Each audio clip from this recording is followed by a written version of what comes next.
Well, hello everybody out there. You are now tuned in to The Local Lens, the podcast from the Powell County Health Department in Kentucky, Rio, where we go inside our community's experience with the drug epidemic. Our show is coming to you from Stanton, Kentucky, a small town nestled at the foothills of Appalachia. And in this episode, we are back in Frankfort, Kentucky, interviewing somebody from the Franklin County Health Department. This is part 2 of a conversation that started last week with the wonderful Miss Amelia Berry. I'm Amelia Berry. I'm the project director of Just Say Yes, which is a primary youth substance use prevention project in Franklin County, based at the Franklin County Health Department. Yeah. And where we are sitting right now, you're looking at the Capitol Dome a little bit. Yes. Right out the window. Yes. It's under construction, is that? It is under still? construction. Yeah. The dome is under construction, so Oh. it's not the beautiful, as beautiful a view as it normally is. And as always, if you did not catch part 1 of this conversation, then I do encourage you to go back and listen to that because it'll give you a lot of the context that we're talking about. We are going to start this episode with a pretty thorough rundown, though. So thank you all for tuning in to The Local Lens. I'm your host, Nate Brooks. These are our people using our voices, telling our stories, because no one sees it like we do. Okay, so to kick things off on this one, let's recap a little bit of what we were talking about on the past episode. Franklin County has started this program called Just Say Yes. And it is this all-encompassing program that is really trying to give kids something to do that is a healthy and safe alternative to just having complete freedom, which is generally when kids start to develop having some less than desirable habits, you could say. We identified 4 large domains where kids' lives are kind of sectioned off into. Those are family life, peer groups, in school, and after school. And it's within these 4 domains that they're called that you can really start to target specific risks that kids are taking on. And the Icelandic prevention model really helps groups narrow down and focus on these 4 domains and come up with some effective ways to address the shortfallings within those areas of kids' life. If you want to know many more details on this, then that's where you need to go back and listen to part 1 of this episode. But for now, just know that the starting place for Franklin County was to look and see where they stood in their own county on these 4 domains already. And in Franklin County, how it's worked is, our data in 2020 showed that 9th and 10th graders who are participating just once a week, or once a week or more, in some kind of structured out of school time activities were significantly less likely to vape, have been drunk, and to have ever used cannabis. So in an effort to get more kids involved in after school activities, hoping that would lead to less kids using cannabis, getting drunk, and vaping, they developed this program called the Yes Card. So let's find out what a Yes Card is. The Yes Card is a debit. It's an online debit card. Okay. That can be utilized at certain approved providers, so activity providers. So ceramic studio, dance studio, batting cage practice place, our local Parks and Rec department, the school athletics and activities for our pilot school. Finally got them on board this past year. They weren't set up to accept credit cards before then, so once they did that, we were able to have them included. We now have very close to 30 different providers, and each of those has signs an agreement with the health department to meet certain standards, and once they've done so, then this card will be sort of activated on their processing machinery apparatus, and then kids who who are issued a card can use the Yes card to pay for activities.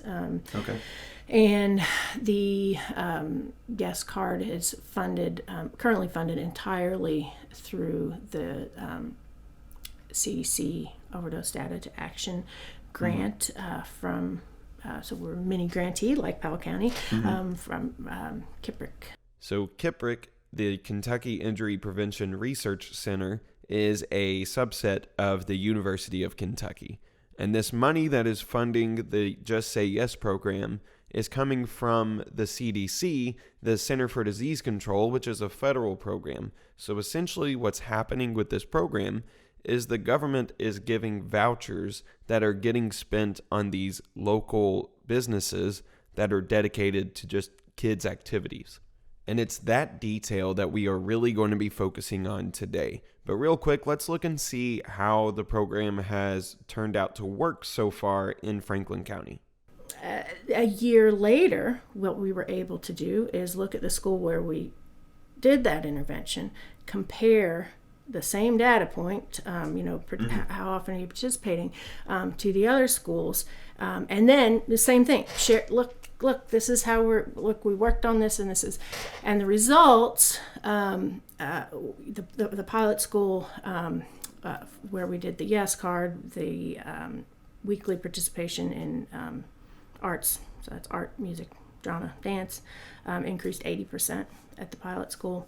This was between fall 2020 and fall 2021, so we knew there would be an increase generally across the board because of the way things had progressed with COVID, and there was, but for both arts and sports, the increase was 3 times bigger where there was the Yes card. Found that effect was amplified for students of low socioeconomic status across the board for arts and sports. For the arts piece, kids who identified as gender non-binary, the effect was amplified for them. And then African American students experienced a bigger benefit in the sports realm. Okay. So that's, those were all questions that our team had going in. It's essentially a voucher. So a lot of times what we worry about is that it won't, it won't be used by the people who may be most to the groups that you're trying to target from a health equity standpoint. And they decided to make this program available to all students and not just students from lower income families. And there are several reasons why. And we're about to get into some of those reasons, but I also want to start having you all note on some of these themes of how this program is going to end up affecting everybody in the community. It's not even just the students at this point. It's all people in the community, and we'll see that compound through the episode. And I've also asked some people, including some parents who are low-income parents whose kids have a Yes card, and say, what do you think about this? Like, should this be means tested instead of a universal benefit? And I've had several of those conversations, and everybody's like, no, then there'd be a stigma to use it. So that's one, reason for no. Okay. And there are several others. Number one, just I think the administrative cost of determining eligibility, having people jump through hoops, would be substantial. And the more of those hoops you have, it's exactly the people who would qualify under a means tested scheme that would have the most trouble meeting those hurdles. But also, from a sustainability standpoint, I think, as we look here in Franklin County, how are we going to continue this? How are we going to hopefully expand it to all of the, starting with hopefully all of the middle schools? Okay. Having it be something that benefits everybody. Just historically, actually, early on in this process before we ever, got this funding. I remember talking with someone who'd been worked in the mayor's office in Lexington, and she talked about some kind of out-of-school program that they'd done for summer programming in Lexington that was not too different, and she said it didn't have the political support among the population because it was seen as for those people. It wasn't for, and as much as we might like to think, well, people would understand, the different needs, but that's not the reality. And so, from a certain standpoint, it doesn't matter whether it's the right thing to do or not. If it can't be. If it won't be supported without that, without the public's support, then it won't happen for anybody. And that's where the data comes in too. That just you can't argue with the numbers that it is. Like, you can argue with whatever intention there is, and that was one of the first thoughts. Like, when you first started telling me about the Hands Healing Hearts program, was that it would be a very tough sell to anybody that just doesn't care about art. Why would anybody agree to letting tax money be spent on something that you just don't see as worthwhile? Yes. What's your response to something like that? Well, I think you're exactly right. That's where the data really helps, because we were very fortunate with Hands Healing Hearts. Again, with this being a small community, we had support from pretty high places within the community to at least give that a try. But with Just Say Yes and with this youth survey data, it becomes a much different and less theoretical conversation with policymakers, people who are in charge of allocating resources and that sort of thing, to say, this is not just about kids having a good time or helping parents, or which might sound fine. Might sound fine, but might not be the priority. But this is how it impacts in an upstream way things that are downstream. The consequences of not doing this are, I know you all are experiencing the same in Powell County, but it's impossible to quantify the damage. It's so much more than the loss of life would be more than enough on its own. The physical health impacts short of losing life would be more than enough.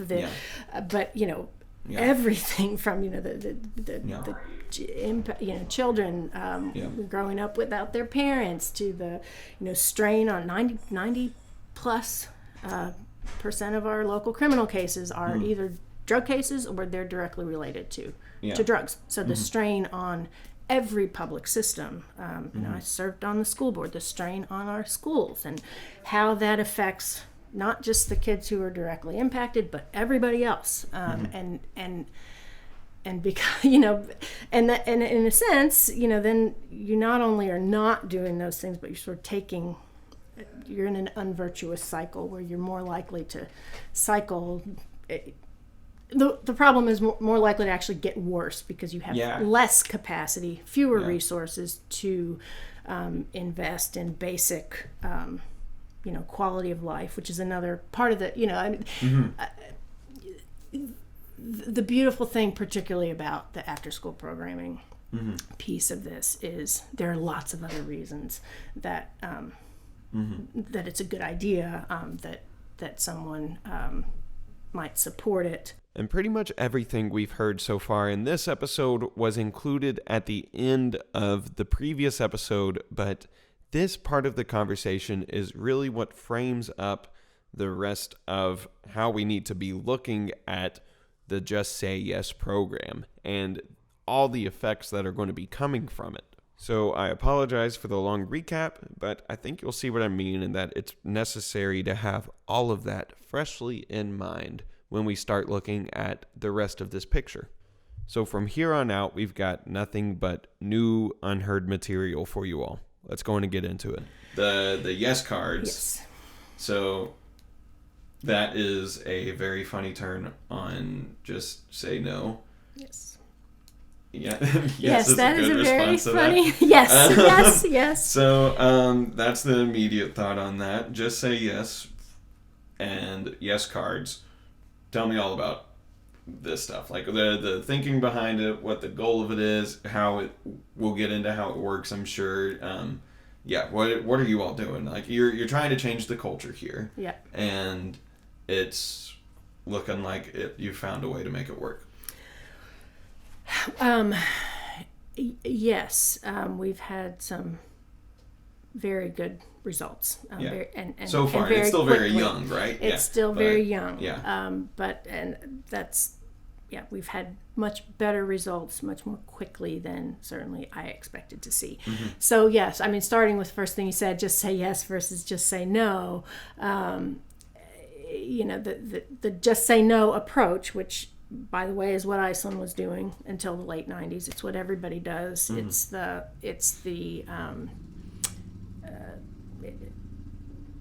It's easy, it's inexpensive, and it's ineffective. Mm-hmm. It's necessary as a foundational piece, and what I mean when I say just say no approach is you're really focusing on individual decision making, so educating kids about the dangers of using alcohol, tobacco, and other drugs, encouraging them not to do it. There is a place for skill building around decision making. That is evidence based, and certainly kids have to be aware, of the dangers. Yeah. That's non-negotiable. That has to be part of what we're doing. But this is bigger than that. This isn't about the kids' individual decisions. This is like the image that I'm thinking of right now is like you have a board game that has tracks and stuff, or like chutes and ladders, and you take a very difficult board to maneuver and you make it an easier board to maneuver. I love that. I love that metaphor. It feels right? It feels right, yeah. Because, essentially what we saw with Just Say No and what everyone else, what Iceland's on and where else is, even if you're doing that approach with everybody, even if every student in your school or whatever your population is getting this message, you can still predict with kind of heartbreaking accuracy who's going to have, who's going to be most likely to initiate substance use early, which is really, that's sort of the immediate thing that we're trying to do is delay, because even just delaying by a year or two can make a big difference in long-term risk. And so, you can predict those outcomes based on what's happening in the kids' environments. And so, in a sense, I like your board game metaphor, because it's not only that then you're putting them on a very tricky board, but if that's your whole strategy and if that's supposed to work, then there's this additional layer of sort of shame and blame on children and or families, and on children and families who have the least support and face the most adversity, and placing blame on them for this outcome that research shows, with ample research, that it's not an individual problem. And to say that, I always want to be very careful, as an individual and even as a child. I don't think it's a empowering message to hear that you don't have any agency. But at the level of planning policy or programs, or how we're going to address a problem like this, it doesn't, focusing on that individual decision making, it doesn't work, because because exactly what you say, so if the board has fewer and fewer chutes and more ladders, then even kids who do face a lot of adversity are less likely, they're more likely to happen across a ladder. They are less likely to come across a chute. And that is what, that's what, it's much bigger work. It's much harder work. It's much more expensive work. But it's the work that works. It's also the work that, another beautiful thing about it is, there's enormous overlap between the risk and protective factors for substance use and for suicide and for other adverse mental health outcomes and for violence and bullying and delinquency and all of these other challenges that we're trying to address. And so, there, again, it's not like these are. Yes, it's a big investment. Yes, it's hard, but at the same time as you're preventing substance use, you're also building a healthier population overall. You're also addressing all of these other kinds of problems, and just creating a happier, more joyful community and population. Exactly. So just to immediately knock off one of what I know people against government subsidies would add for feedback, you've got to realize how much government subsidizing there is in every business. When Georgetown got a Toyota plant, that was not just because Georgetown was like, this is the best place for Toyota. There were deals between the government and the businesses, making the businesses be able to operate. Yes. This is the same thing happening here too. Just yes. Yeah. And yes, and the underlying both was a determination that it was important enough to make that investment. So So the yes card is a part of the whole program of Just Say Yes. Yes, exactly. Okay. And the goal of that is to get kids saying yes. Yes. To what? To healthy, positive ways to spend their time when school is out. Okay. And I talked already about the data, the local data that we had. There's lots of research that says this is generally the case. It's not the case everywhere. In Australia, they did their survey and they found out kids who were playing sports frequently were much more likely to be getting drunk because that was part of the sports culture. That's another thing I want to make sure gets in about this model. People think, well, Iceland, why would something that works in Iceland? Everything is geared toward using the local data, and that data is not just at the community level but at the school level. So what arises in the data as the priority focus even at one school might be different than another school. And so that's really important. So maybe like the core, and this is where I don't know that much about the Icelandic prevention model, but it's I say that, but we talk about it quite a bit at this point. Yes. I know way more than I realize. It's a lot. It's a lot to get your head around, and it's forgive me, I'm sure it's apparent to your listeners now. It's a lot to communicate concisely. It ties into everything. Yes. But what it seems like it kind of comes down to is you're surveying kids, and then you're responding to the survey. Like that's kind of just the core of what it is. Rinse right? and repeat. Yeah. Yes, and from that standpoint, it is stupid simple. Yeah. It's the most common sense thing in the world. You survey kids. You survey kids to find out what the heck's going on in their lives. You look at that data to see what it tells you about what the major chutes are, to continue your metaphor. What are the things that are really driving the substance use? You share that data out widely and in language that anybody can understand with anybody and everybody who has any influence on those factors, which is everybody. But with a targeted focus where you need to, but really make sure that people are seeing that in a format that they can understand, and then you use that that data and those conversations and the sort of consensus that comes out of those to form the basis of an action plan. You implement the action plan, and you collect the data the next year and see how it's working. Adjust course if you need, and continue to do that. And it seems also like I didn't.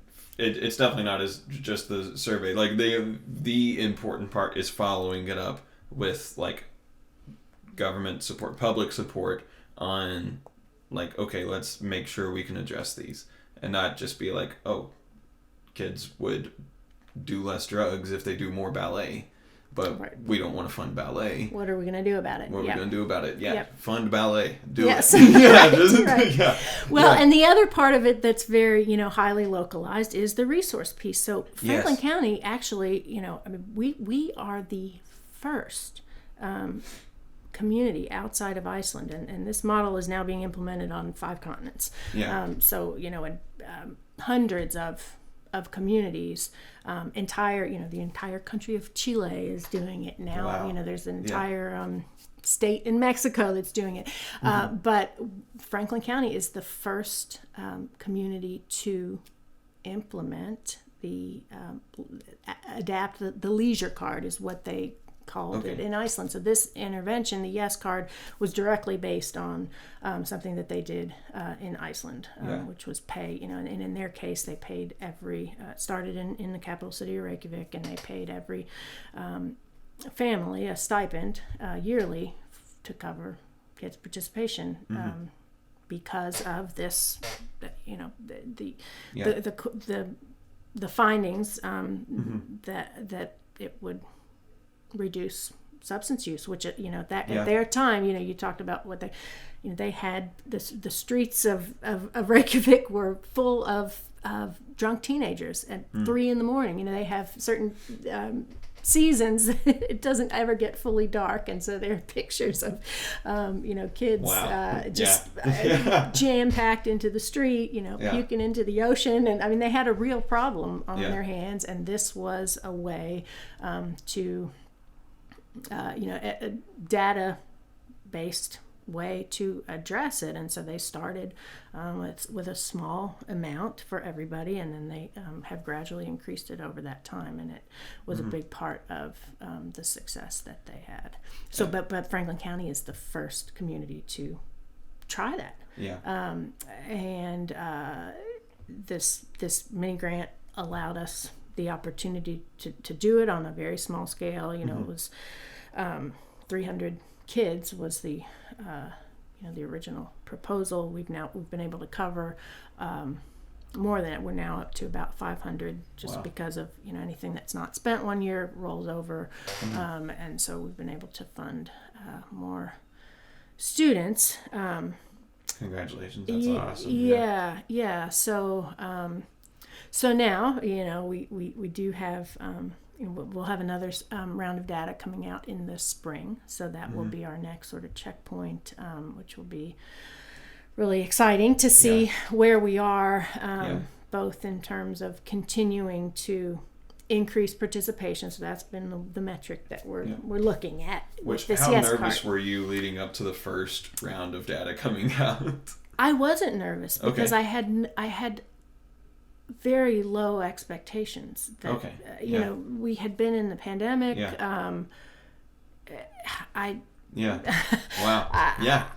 It wasn't, honestly, I wasn't even seeing it. I kept talking before our 2021 survey. I said, okay, everybody, hopefully this can be our post-COVID baseline. And then, of course, the Delta surge hit right about this time. And it was like, so it was not that, but I really was seeing it as a kind of a baseline.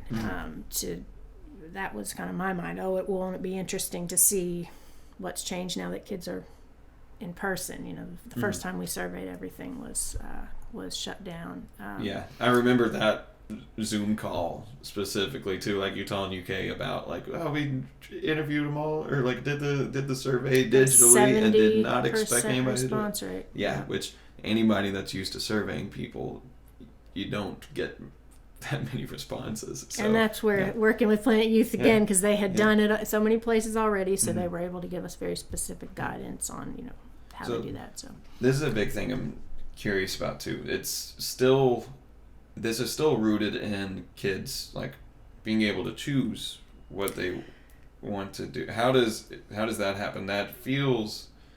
Is it still like kids' choices? Like they want to sign up for an event, or were kids like required to get signed up for anything, or what happened there? No, it's entirely it's they're not required to use the card. They're not even required to sign up for the card, although we have started this last year was the first year we did go ahead and issue cards to everybody and hand them out at school, at the pilot school, before the end of the school year, so they could use them over the summer. And not everybody did, but that helped get the utilization up. No, it's driven by students or parents, or in some cases, it might be a social worker that's helping the kid get signed up. Yeah. The kids use it when they want to. They use it when they want to on whatever they want. Yeah. And that's been really, when I think about this approach versus, other approaches to increasing this type of opportunity, that's a huge benefit is just that choice, and currently that choice is there and wide open for affluent families, but it has not been for anyone else, and so it brings there are a lot of kids who probably would be perfectly happy doing many things, and then there are some for whom that's not the case. And again, looking at data on like ADHD and the risk, that's a major correlation with early initiation of substance use, and as a parent of two kids with ADHD, I can also tell you it's challenging for them to be in a lot of these structured out of school time environments. It feels like an extension of a school. It's hard, and they don't like it, and it takes a lot more work to get them to find something that fits. And what one of the things that we've heard from parents, even from those who can who would not have faced a financial barrier, have said this program has really helped us prioritize as a family, making sure that we put in the work to help our kids find their yes, which is what we talk about, which sometimes really takes some work to find your yes. Yeah. So and something that gives them choice versus a standalone after school opportunity, which I think we also need. Like we that's the other thing is it can, this approach can supplement. And we still need the community center after school. We still need the hopefully many free opportunities, and we publicize those also through the Yes Card. 4-H and free kind of family community events. But it gives everybody access to explore passions that they're interested in and pursue those. I think that when you talked about really wanting to focus on these activities as substance use prevention, I think I sort of think of it at two sort of buckets of why it works. Okay. The first is just let's see, how can I? Well, really, the first is removing a chute off our board, to use our chutes and ladders. Yeah, that might be like the subtitle of the really. Well, and it might be what I'm working into. We'll make a game board for it. That would be a really fun thing to do, actually. I may be getting on with our communications person as soon as we finish talking and tell her to start playing with chutes and ladders graphics. But you're removing, you're addressing a major risk factor is that unsupervised unstructured after school time, between, and I say after school, out of school, summer break, you see the same thing, but those hours between 3 p.m. and 6 p.m. is where that's the time when kids are most likely to be exposed to substance use. It's also the time that they're most likely to become perpetrators or victims of violence. It's now in 2022, it's the time they're most likely to be spending hours and hours on social media, which can have all kinds of effects. Here in Franklin County, if someone's, again, from our youth survey data, we can see if kids who are spending 3 hours or more per day on social media are more than twice as likely to report frequent anxiety than those who are not doing that. So that's that period of time that's risky time, and so if you can keep kids from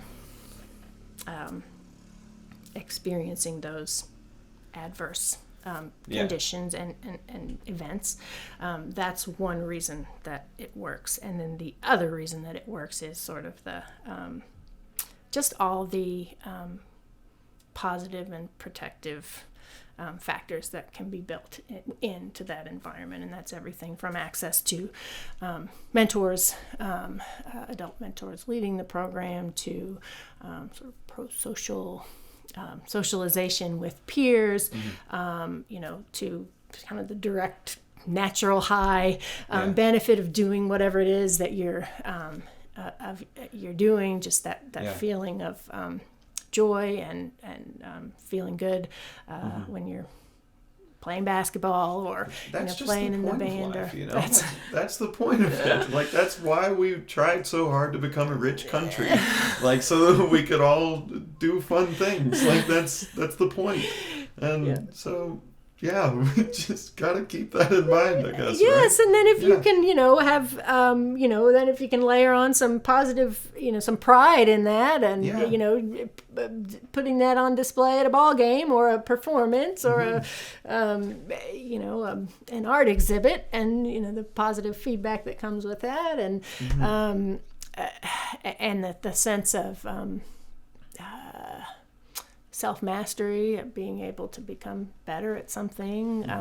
Kids are a lot more likely to do that with something that they enjoy. So even someone who doesn't get to flex those, or maybe isn't as successful at sticking with something that's really hard in an academic setting, might learn those same kinds of social emotional skills better on the ball field. Or so there two different buckets of benefit, and that second bucket of just all the good positive protective stuff that comes out of these is I rattled off a few, but I'm sure you could think of others. And then, well, the one that's really just right on the front of my mind is imagine how many good violin players there would be if people just had violins. But I am so glad you said that, Nate, because and this will be the last thing I say.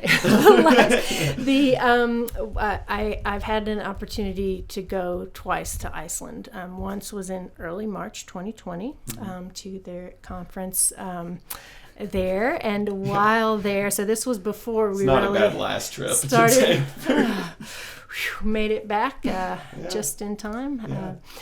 So and then again in September 2022, so just a couple months ago, was invited back to present about our work in Franklin County. So that was really that was really fun, because the first year I just came with wide-eyed and bushy-tailed and soaking up everything like a sponge. But one of the things that I soaked up was a fellow there who had been in he was in charge of youth talent development for the Sports and Recreation something commission in Iceland, and he told sort of a long-term story of Iceland's performance in sports, especially. He talked a little bit about arts as well. His wife is a musician, but essentially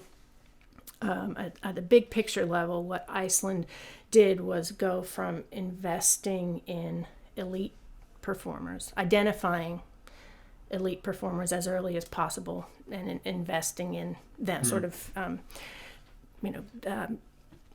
selecting them, and then like a funnel kind of thing. Yes, funneling them off into a sort of separate system of elite talent development, and then they would sort of be on the track to be the ones to be on the national team for, for the soccer and or whatever it was, to focusing on two things: professionalizing the work for the coaches and leaders of these kind of activities, and universal access. And he talked about how I understood it was just how many kids that kids develop at such different times and rates.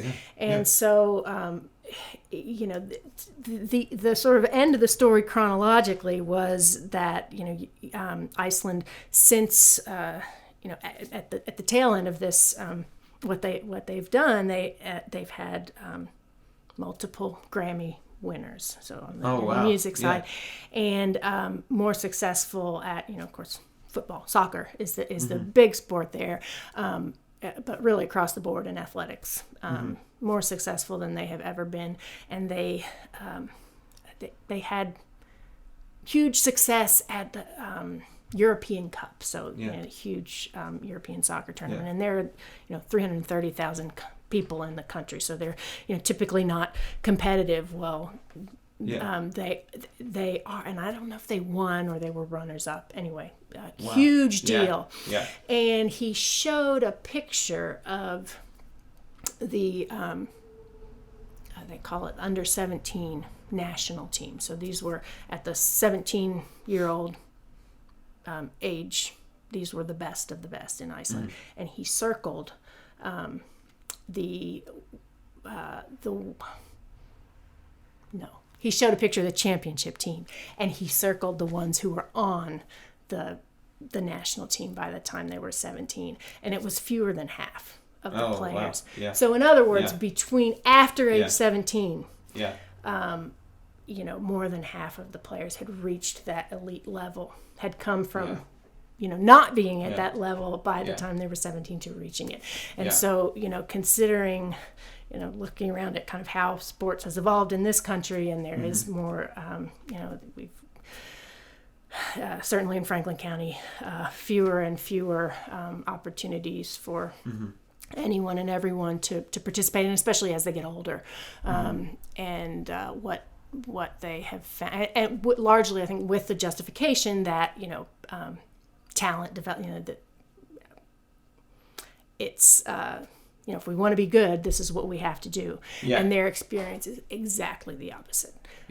So not only did they radically improve the health of their country, they also became international contenders in arts and sports in a way that they never had been before. So, which is awesome. That's really cool. So, nice. Well, that's all that we've got on the subject for now. Hopefully, in a few years, we will see that everything they've tried to do in Franklin County was a raving success, and hopefully other communities around the country are going to pick this up as well. Hopefully, you can see that whether it's through this way or through many other ways, investing in your kids, in your community, and not being afraid to ask for government money to go towards this kind of investment, it should be something that we see as worthwhile. The benefits you can get from that are just extraordinary. And now, ladies and gentlemen, I have some news to deliver. I believe this will be the final episode of The Local Lens, but it's for good reason. I'm going back to school to study public policy and hopefully have a hand in making some of these huge changes in our society that we've talked about in this episode, hopefully giving those some legs, making it all very possible. I guess we'll see how that goes though, right? Well, thank you all for your continued support and listening of The Local Lens. Still be sure to share the show with everybody. Go back and listen through our catalog. We have all kinds of different lessons. I cannot stress enough how much I have learned about addiction in general, but especially just about people from doing this show. So one last time on record, let's pass out some thank yous. First and foremost, thank you, Amelia Berry, for coming on the show this week and telling us about this program. I am so excited to see how this goes for you all. This conversation really gave me a lot of energy when I needed it. And I'd also like to thank the Powell County Health Department and Kentucky Rio for supporting the show for the past couple of years. And a huge thanks to our listeners, as always. Well, this is The Local Lens. These are our people using our voices, telling our stories, because no one sees it like we do.